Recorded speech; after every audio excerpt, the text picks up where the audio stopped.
Welcome everyone, and thanks for joining us. I'd like to introduce the life hacker, commercial helicopter pilot and jetpack pilot in training, Jen Bewes. Welcome. Thanks for joining me, Jen.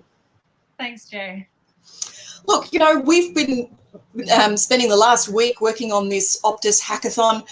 People have been building solutions. You're an established innovator and you're an established problem solver, both in the commercial world and in a whole series of environments. Can you tell us, you talk about thought diversity as an innovation catalyst. Can you tell us what you mean by that?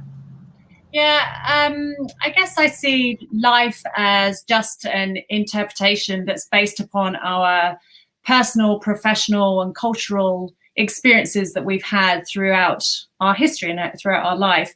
And I think if we think about those interpretations as a color, then people that have shared similar cultural, personal and professional experiences or similar environments would be different shades of that same color. So I think when you're creating an artwork, you can create some great artworks using just many shades of a single color.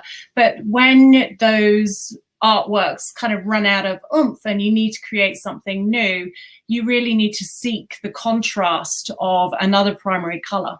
And it's when you blend those things that you can come up with things that are greater than anything that an individual color can come up with themselves. I know that's kind of slightly abstract. Yeah. It's about blending the palettes so that you've got more creativity, more ideas, more options.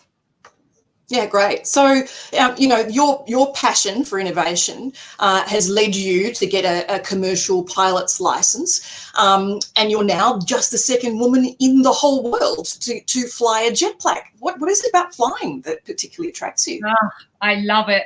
So I think it's similar, right? Because you've got these different perspectives that come together again, and you're at the center as a pilot, you're at the center of that. You've got Mother Nature, you've got the complexity of the technology, you've got the complexity of the human factors, and it takes those three to come together, converge, and do this beautiful choreographic dance together that gives you a sense of, or at least keeps my mind feeling really, really active, but at the same time gives me this sense of meditation and meditative calm.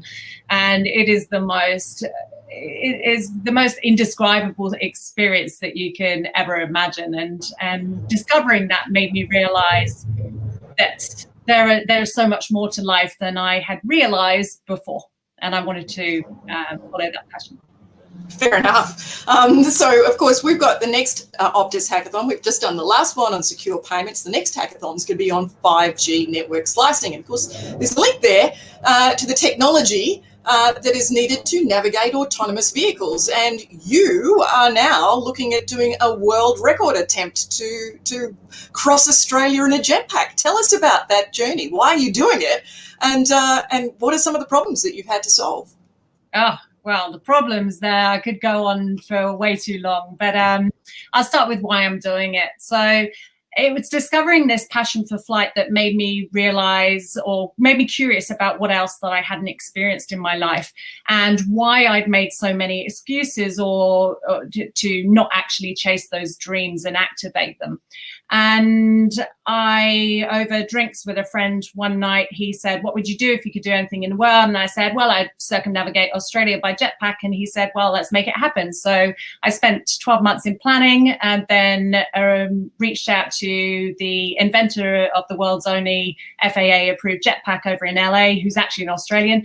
And he checked through my plan, said, yep, it's possible and you can do it. And so that's how it all started. I guess the biggest challenge was getting started, going from the idea of, okay, it's feasible, but how do I do that? How do I activate that? And I realized that the difference between innovating within the corporate worlds where you've got access to infinite resources and capability there on flow, to going to a startup where it's just you being the CEO, the CFO, the CTO, the COO, and the entire team was very, very challenging, or has been really challenging. Building a new network in a new industry where I didn't know aeronautical engineers, you know, so having to reach out to those networks and build that was where I spent the bulk of my time at the beginning.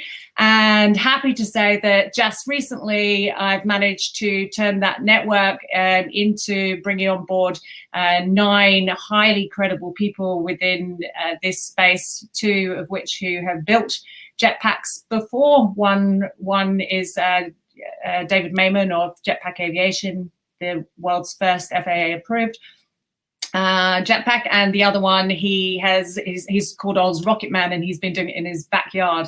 So now is the challenge of bringing them all together, but momentum has started, and the ideas that they bring to the table are exactly what I was talking about with the thought diversity, and it's a really exciting space to be in, but massively challenging. I mean, the problems are endless, and I think the hardest thing is coming up with decisions where there's no benchmark for an answer, and having to try and get a feel for something that really there is no feeling that previously exists. And you can only make your best effort, your best guess, and bring in all of those contrasting perspectives to make sure that you've thoroughly thought about those things and you know, just move ahead with something. But knowing when to is that I think there's a song saying you got to know when to hold them, when to fold them, and it is really like that. It's like, oh, should I be patient? Should I just keep pushing forward?